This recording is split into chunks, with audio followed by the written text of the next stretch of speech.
Okay, so we got reality on what we deal with multi-vendor, collecting stuff, that it's meant to be standard, but not really actually implemented the same way. And I think that's part of the world we live, correct? Standards give us 30 options and vendors do different options of the options. But the next thing I think in operation reality is about migrations.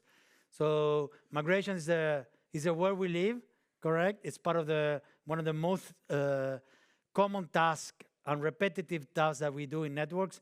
And I'm happy to introduce Oscar, who's going to talk to us about how we do a migration from MPLS or SR-MPLS to SRv6. Thank you, Oscar. Thank you, Roque. And thank you, everybody, for staying with us the last afternoon of the event, the last mile. My name is Oscar. I help service providers in their adoption journey of automation solutions and products from Cisco. My main focus is transport SDN, and this is going to be a very, let's say, demo-driven session, very practical, where we will execute in a small lab topology the migration from MPLS to SRv6. We will focus at the service layer only on layer 3 VPNs because of the limited time we have, but the approach will be mostly applicable to layer 2 as well, just with some minor tweaks. And before we do that, I want to mention why we are doing this, right? I'm sure you all have learned about SRv6 and heard about it because there is plenty of information, but we have to know the motivation to do stuff. The first one that we always mention is simplicity. If you know SR-MPLS, you probably are aware that it brought a significant simplification in the protocol stack by removing LDP, RSVPTE, etc. But with SRv6, we are going to go one step forward. In fact, I would say several steps forward by removing MPLS altogether and leveraging a single underlay infrastructure based on IPv6, which is very much widely supported across all of the network domains. And that's going to let us establish services end-to-end, which is a great leap in terms of simplification.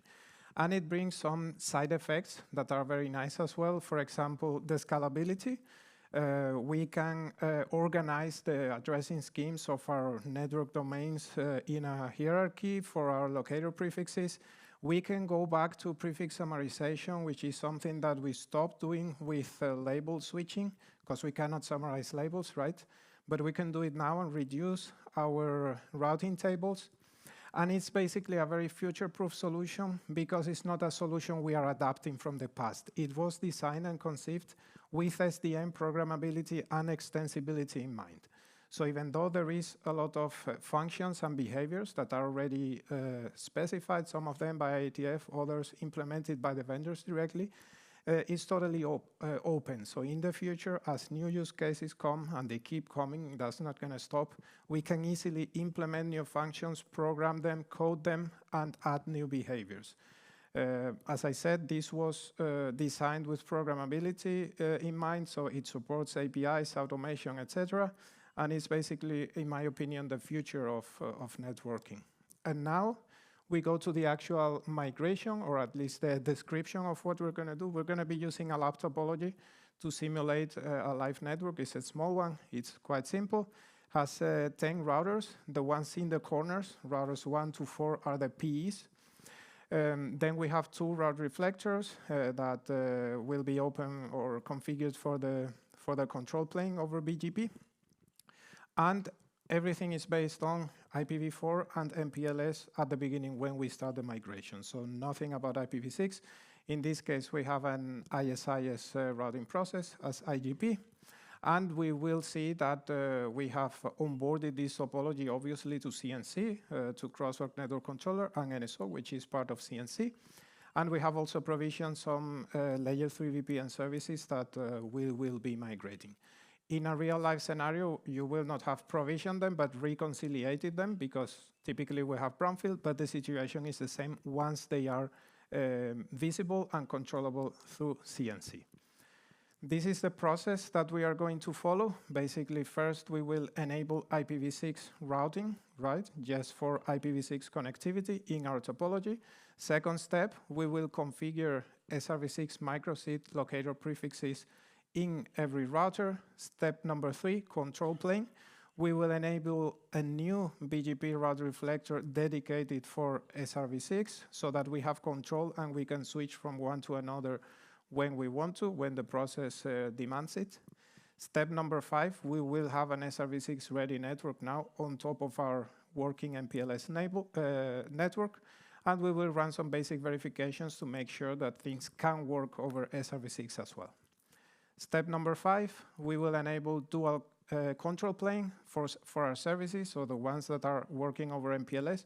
We will enable the allocation of SRv6 segment IDs for them too. Step number 6, we will migrate some of the services from MPLS to SRv6. We could migrate them in block, but we decide to do it with service granularity, which is more realistic. And then on step number 7, we will disable MPLS altogether for all those services that we have migrated.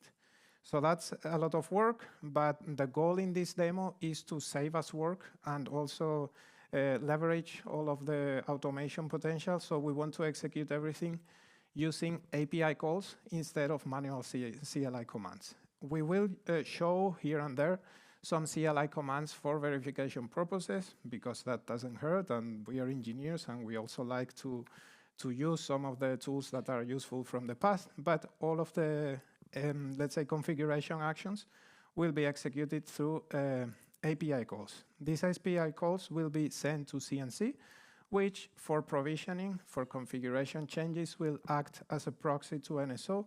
NSO is going to be the configuration engine of CNC. And we are going to use different methods for the different stages just to show you the versatility of the solution, because each operator may have different tastes, right?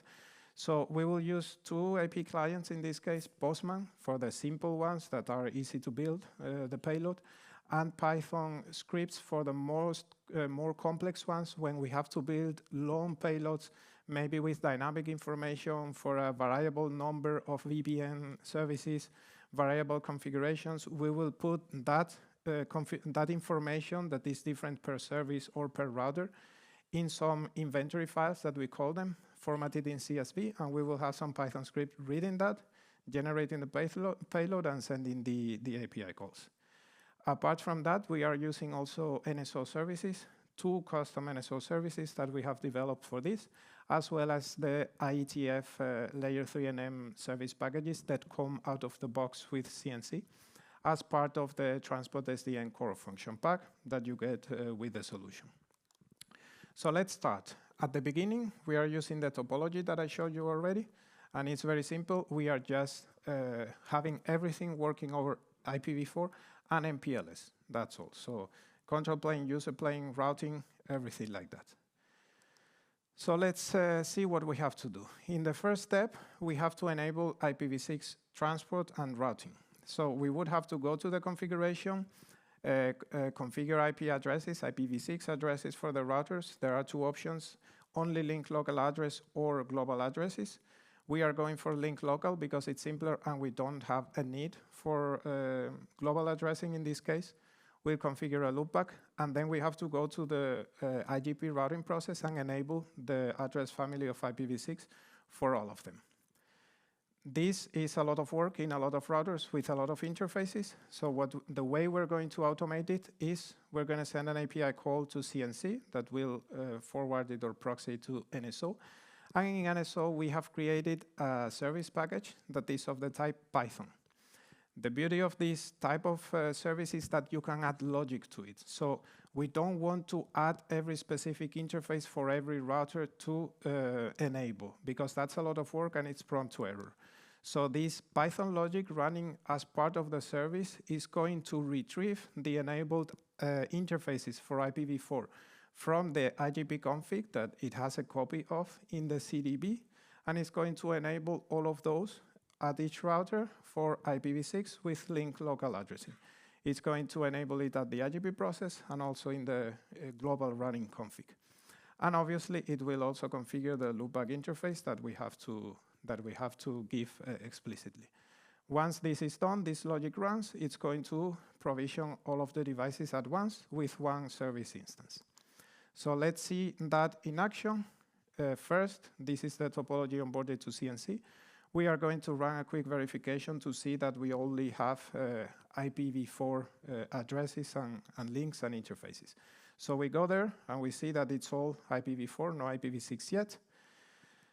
We also run a quick routing table show command to see that it's empty. And now we go for our first API call where we just create one service instance of this NSO service, indicating the device list, the ISIS process number, and the loopback information. Only that. Nothing about the interfaces to enable. That's going to happen in the backend automatically. It's being successful. We click on another router. We go to the links. And now we see that we do have IPv6 addresses. We can click on them, and we can verify that they are operational, they are up. And we can run again the command we ran before, the routing table. And now we do see an IPv6 routing table in one of the routers. If we go to NSO, we go to our service packages list. We go to our service IPv6-enabled. We have our instance that we have created, the list of routers, the loopback interfaces, and now you can manage the configuration of IPv6 in this IP core network domain centrally from NSO through a single service instance. If we go to the traffic engineering section of any router and we go to SRv6, now we have an SRv6 router ID, but there is no SRv6 configuration because we haven't implemented it. We have only the MPLS configuration there. So where are we now? We are IPv6 ready. So 1 step out of 7, we are progressing. Step number 2, now we want to configure SRv6 microsite on each of the routers. In order to do that, we need a unique locator prefix per router, and we need to enable the advertisement of that prefix at each of the routers so that everybody knows how to reach each other. We are going to configure algo 0, which is the basic one, the mandatory one. We could take advantage of these to configure flex algo as well, but for now we are going to the bare minimum. And this, we are doing it in a different way, just to show you that you can do things differently. We have put the information about the routers, so the locator name, the locator prefix, and the IGP process number in a CSV file that we call our inventory file. And we are going to run a Python script locally in our machine that's going to read the CSV file. It's going to generate the payload that CNC and NSO need. It's going to send the API call to CNC. This will proxy to NSO. And in NSO, we have a second custom service now, which is different. The previous one was a Python service. This is a template service. So this service is going to turn the parameters that have been received via the API call, locator prefix, locator name, etc., into an XML template that will be filled, and it will be pushed to every single device, again, having one single instance for a multi-device service that represents the SRv6 configuration. So let's see how that works in practice. We are going to first open the Python script in a second and show the CSV inventory. So we run our script, and in the meantime, we can see that this is our inventory file. We have there the locator name, the routers, the locator prefix, the source address, all of the necessary information for each router. It has run successfully. Let's verify. If we click on the router we checked before, we go to traffic engineering, SRv6, and now along with the router ID, we have an algo 0 section. We have a micronode segment ID. We have micro adjacencies for the active interfaces. And if we run a similar CLI command, we see the same information in CLI just for double verification. If we go to NSO, we will see the SRv6 multi-device service. It has one instance with 8 routers included in it. And we can, again, manage the configuration of SRv6 centrally from a single place without having to connect to multiple routers. Again, if you had flex algo, you can create another service and add further instances of that. So, second step, now we are not only IPv6 ready, but we are also SRv6 ready, at least from the transport point of view. What is missing? The service layer. So what we are going to do now is to configure a dedicated route reflector for our SRv6-based services that we will be deploying or migrating in the future. We could add this configuration to the existing route reflectors for MPLS and IPv4, but it's better to keep it separated. just for the sake of simplicity and having the control elsewhere. In a production network, you would have at least 2 of them, and probably you would deploy new routers, but in this case, we are reusing the router 6, and it's going to be only 1 for the sake of illustration. It's going to have BGP neighborships, the normal ones that we all know, based on IPv6 addresses in this case, and between the Ps and the route reflectors, obviously. But the interesting part here is that we are adding a route policy so that when the advertisements get imported, we are degrading them with a lower value of local preference than the default value of 100. Always higher is preferred. The route reflectors for IPv4 are using 100. Now here we are pushing a 50 value, which is lower. Those advertisements will be learned, but they will not be installed in the forwarding information base table. Therefore, we will keep forwarding traffic over MPLS, which is what we want at this point. So let's see the demo. We are going to use Postman in this case. And for the first time, we see our list of interfaces that we have in the VPN service view of CNC. It's 6 of them with IDs 40 to 45. And we are just going to send an API call to CNC, which will proxy to NSO, and we are configuring the devices in a similar way than we would do with CLI, but only in one call for all of the devices. Now we are going to run some verifications. If we see the new neighborships in the route reflector, we see that we have neighborships based on IPv6 addresses. That's new. And if we check the advertisements for one of the services that we had provisioned and we saw, we will see 2 types of routes that have been learned, with an IPv4 next hop and with an IPv6 next hop. And the ones with IPv4 next hop, they are the original advertisements. They have a local preference of 100. The ones with the new BGP neighborships have a local preference of 50. Therefore, they will not be used for forwarding. So now, in our third step, we have also prepared the BGP-based control plane for our services over IPv6 and SRv6. Okay, now we can say that we have an SRv6 ready network. We have built a virtual overlay, let's say, based on SRv6 on top of the network that we have with production services running over MPLS. So we're going to test it, right? We will provision a native SRv6 service to check that everything works and we don't interfere with the configuration that we had running. We are going to use one standard IETF service model, the same one that we are using for these existing VPNs, but adding SRv6 information instead of MPLS information. We run our Python script in this case. It's just a simple service provisioning, nothing fancy. It runs successfully, and now we can refresh our VPN service view, and we see a new one, layer 3 VPN 66. If we go to view details, we search for the locator keyword, and we will see that it has a locator, main, the one we configured before, so it's an SRv6 native service. Let's verify that in one of the PEs that participate in that service, and let's check the segment IDs, and let's see if there is something new. We filter by VPN, and yes, we have a micro DT4 assigned for that SRv6 service. If we check the MPLS labels for our VPN services, we expect not to find any label for that service. And indeed, we have our original services, 40 to 45, but no MPLS labels for this service. We can say that it's a native SRv6 service. Now we run a ping for that VPN, and it's working, so we have connectivity. And we're going to run a trace route for one of the old services, and we see that it's still working over MPLS as expected. So we are not interfering with the previous services that were there and that we haven't migrated yet.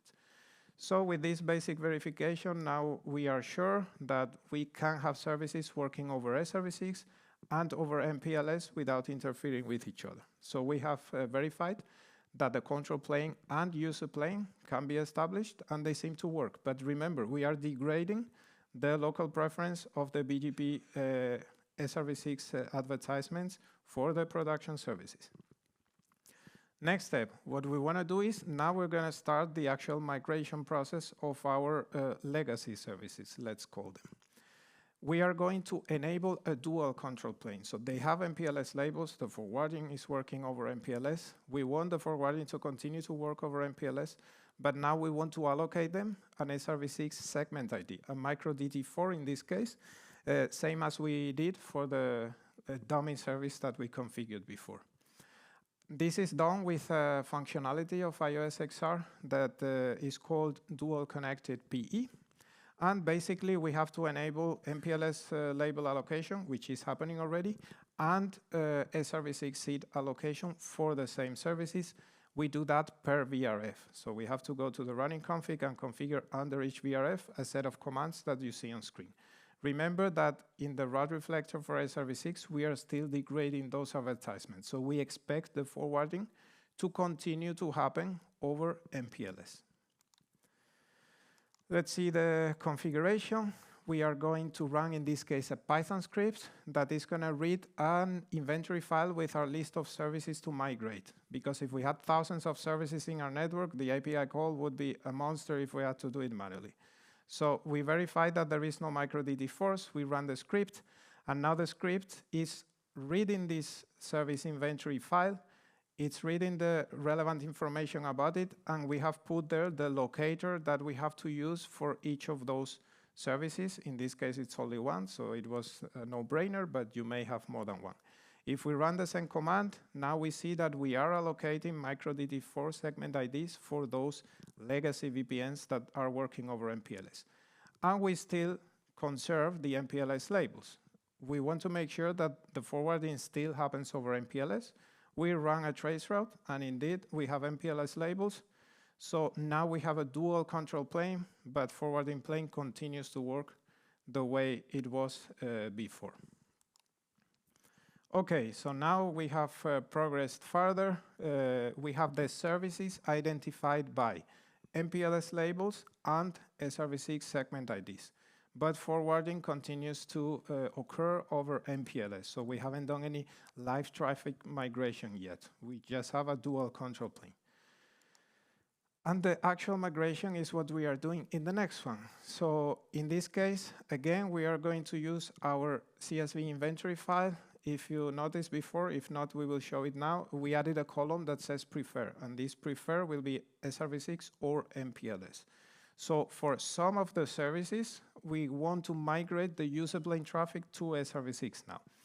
We have a Python script that is going to read the CSV inventory file, and what it's going to do is it's going to adapt the route policy that we created in the route reflector for SRv6, and it's going to tune it. It's not going to degrade now all of the advertisements like it was doing before. It's going to degrade only the ones that we want to keep carrying over MPLS, and it's going to prefer to enhance the local preference for the services that we do want to migrate now. The criteria that we're using here for the filter is the route distinguisher. You could use a different one. It has to be service unique, so unique for each service so that there is no confusion. But again, because this might happen for a lot of services at once, it's better to have a script building the payload dynamically. And once that's done, it's going to send the API call to CNC, proxy to NSO. NSO will configure the route reflector by editing the route policy that exists, and then the traffic will be migrated. Let's see how that works. So we have here our CNC web UI. We will see in a moment what happens. Okay, this is our CSV file, and we see the preferred column. So the even numbered ones are the ones that we are going to migrate with to SRv6, and the odd number ones, we want to keep them in MPLS. We run the script. We see that it runs successfully. We take a look, and let's verify 40, which should have been migrated. If we do a traceroute, no MPLS labels anymore. So that's a good sign.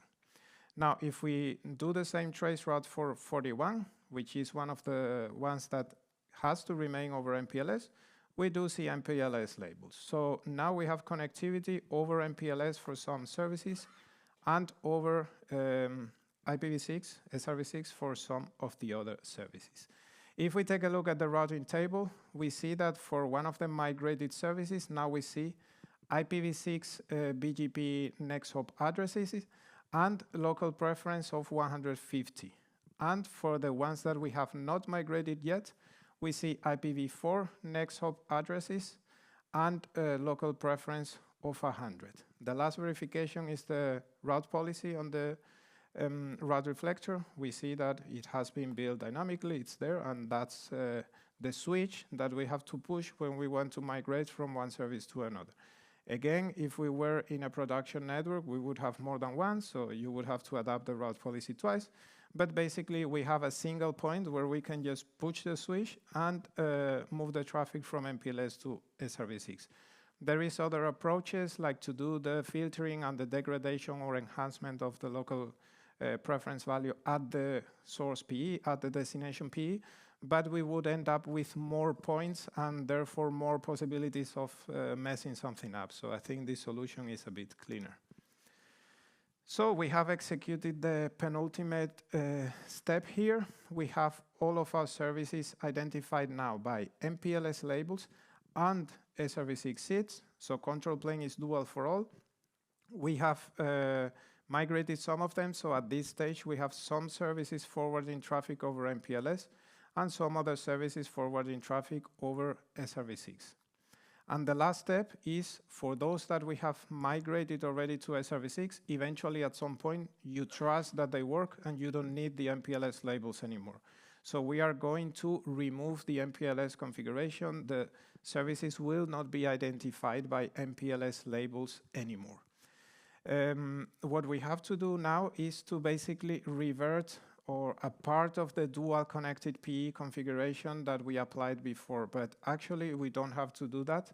There is a cleaner way to do it, which is the IETF layer 3 NM service packages that come with the core function pack of NSO for transport SDN. They support SRv6 and they support MPLS-based services. So both are supported. It is not included at the moment the option to have dual. That's why we had to configure the dual connected PE functionality directly on the routers and not at the service instance.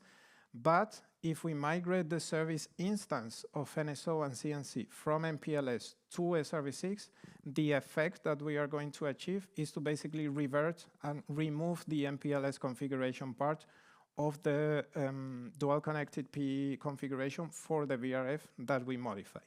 We see on screen a web UI version of that section of the configuration for the service instance in CNC, where we have an SRv6 enablement button that we can click, and then we get the locator name.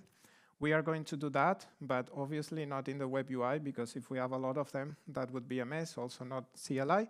But we're going to reuse our inventory file that we used before, and we have a Python script that is going to modify each service instance that is already provisioned in CNC, just adding a locator and removing the MPLS allocation. So it's going to read the CSV file, go to the preferred column if it's SRv6. This time it's not going to modify the route policy. It's going to migrate the service instance with the locator name that we are using. So let's see how that works in practice.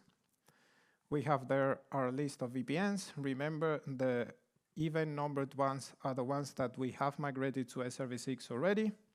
So we have there our preferred column, our inventory. Let's verify that even though it works over SRv6, the service instance doesn't know anything about SRv6 yet, the service instance. So no results for locator. And if we check MPLS, we see MPLS deactivation false. And that is right. We didn't want to deactivate it, but we do want to deactivate it now. So we run our Python script, and it's generating the payload. It's sending the API calls, one API call for all.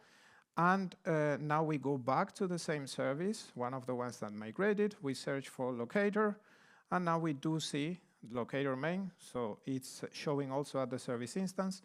And if we go for deactivation of MPLS, true. So now we should expect no more MPLS labels for these services and the others as well. We do our command to show the MPLS labels, and indeed now we only have 3 for the odd-numbered VPNs that are the ones that we still carry over MPLS. so the ones where we prefer MPLS in our inventory file. For all of the others, we have only SRv6. And if we check the SRv6 segments, we see that we do have segments for them, obviously, otherwise would be in trouble, as well as for the MPLS services, which are dual. If I go to check what has been the effect in terms of configuration, I see the non-MPLS allocation enabled and the no label mode per VRF. So we have removed that part of the dual connected PE configuration, but through the service instances, let's say indirectly, without having to touch the actual configuration of the devices. So now we have reached our final state for today's demo. We have some services that are identified by SRv6 seed only, and therefore they are carried over MPLS. Some other services, we are still forwarding over MPLS. Although we have a dual control plane, we wouldn't have to. If we want to have a clean MPLS configuration, that would be okay. But this would be the usual transition, little by little, in blocks, of moving services from MPLS to SRv6.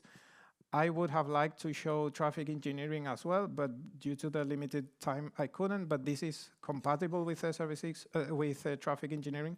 So if you were using on-demand next hop and that type of policies for these very same services, with this approach, by tuning the route policy, etc., you would migrate at the same time the traffic engineering policies, the on-demand next hop ones, from MPLS to SRv6. We couldn't show it, but it would happen in the background as well. And eventually, in the future, once you have no longer any service at all working over MPLS, no layer 2 VPN, no layer 3 VPN, you would remove all of the MPLS configurations, right? This was based on SR-MPLS, that flavor of MPLS, but the process is exactly the same for LDP. So if you are running LDP in your network, there is no change. It's the same. It doesn't change the migration process at all. So recap, what we have achieved in this small demo. We had a lot of routers to configure, even though it was a small topology. We see in the middle column how many CLI or how many routers we would have to configure individually over CLI. And in the operational actions column, we see how many actual operational actions we have triggered, which one was one per step or per migration phase via API call. So with this, we have saved 79% of the manual work in terms of operations. You may think, okay, but you had to spend some time preparing Python scripts, etc. That's right. But we would also have to spend some time preparing all of the configurations to apply on each of the routers, right? So at the end, it's not a big difference in time saving. This was with a small topology. In a production scale network, the benefit grows exponentially. And something that maybe you have noticed if you have a very fine eye is that for every API call, we added a keyword at the end in the URL that was rollback ID equals true. What this does is that for every API call, NSO returns a rollback ID number that we can use to roll back everything if it goes wrong. If it doesn't go as expected, if the verification doesn't succeed, we go back to the previous step in one operational action. So that saves us time as well. What we have demonstrated here is that SRv6 can coexist with MPLS. You shouldn't be afraid of it. If you are, it is the future, but it can also be the present, and it can live together with MPLS during a transition period. We have leveraged some of the basic functionalities of Crosswork Network Controller and Crosswork Automation, and we have achieved great operational savings, minimization of human error, rollback option that is easy and quick and safe. And we have used a variety of techniques, let's say API clients, inventories, etc., not because you have to go like that, but to show you the flexibility, right? That you have options and you choose your preferred one. But that's not like the last step or the final state of automation. That was just the beginning when you get basic crosswork automation with NSO. But the crosswork automation suite has many more applications, many more features that you can use not only for the migration phase, but also for the preparation, for the planning, for the assurance, to monitor what's going on.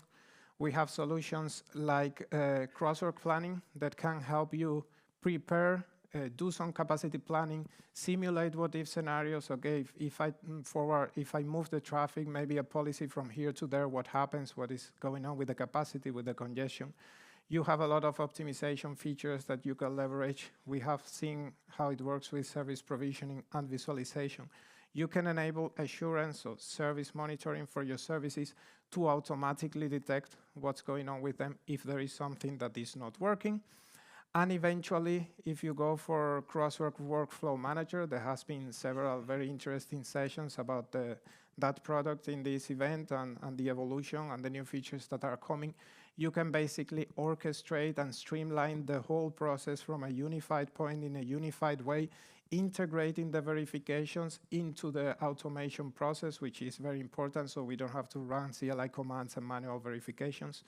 So there is a lot of potential to use today, let's say the minimum version of the product, but also all of the new stuff that we are developing, and they are getting better at every version. So I invite you to get in touch with us, to use it, and to be brave with it. Now, if there is any question, I would be happy to take them. All right. Oh, do we have a microphone? All right. Thank you, Oscar. Thank you very much. Thank you. Very interesting. One comment on your presentation. Sometimes when I do migrations, you have this 79%, which is a great number. And actually, some of the customers tells me when I do automate migration, it's 79% without any oops. Yeah. Because the oops is the part where we spend a lot of time when migrations don't go on, and there's a lot of time and of course when you automate, you don't need the expert in all this technology in front of the screen every time. So you can actually delegate migrations to less competent or less skilled workers, and that also accelerates migrations. Correct? That's right. That's also why the rollback option is very good, because if it doesn't work, you just don't have to check, okay, which routers did I configure, how many, what did I do, let's roll back each of them. You just execute it. Absolutely. You can automate the error handling process. Correct. All right, the question we got. Yes. Hello. Yannick. Hi. My name is Anonymous. My question is, when you switch over your forwarding plane to SRv6, what is the service impact in terms of packet loss? We haven't verified that. It should only be affected during the time, the BGP advertisement is there, but at some point it has to change from one local preference route to the other. So that's the time, during the time that you are executing the API calls and everything is happening in the background in NSO, there is nothing going on in the network, but obviously there is some, I don't know if it's milliseconds, microseconds or what, for the configuration to be pushed, the BGP process to reconverge, to update the advertisements, and that would be the amount of packet loss that you get. We always recommend to run this type of live migrations in a maintenance window when there is low traffic, obviously, but I haven't measured that. Maybe that's a good exercise. Thank you. Yeah, and one of the key things, it happens in the single commit. That's correct? right. So one it's whatever the transaction box, for all. Yeah, whatever that change the box takes, and of course, the box can optimize it. You're correct? All right, so thank you very much. I think we are running out of time.